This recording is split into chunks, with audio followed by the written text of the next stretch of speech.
ગાય અને ભેંસના કૃત્રિમ ગર્ભધારણ માટે વિધેયક સર્વાનુમતે પસાર. કાયદાની અમલવારી માટે ગૌવંશ સંવર્ધન નિયમનકારી સત્તા મંડળની સ્થપાશે અને ગાય અને ભેંસના કૃત્રિમ ગર્ભધારણ માટેના પાડા અને સાંઢનું રજીસ્ટ્રેશન ફરજિયાત કરવામાં આવશે. પશુઓના કૃત્રિમ ગર્ભધારણના વ્યવસાય માટે લાયસન્સ પણ લેવું પડશે. રજીસ્ટ્રેશન વગર કોઈ વ્યક્તિ પશુઓના ગર્ભ પ્રત્યારોપણ નહીં કરી શકે.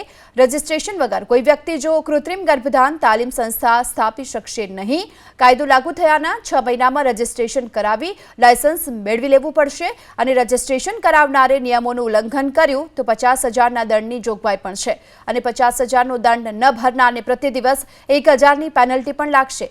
અનુચિત જાતના વીર્યથી સંવર્ધન પ્રવૃત્તિ કરનારને 6 માસની જેલની સાથે 1 લાખનો દંડ પણ ફટકારવામાં આવશે.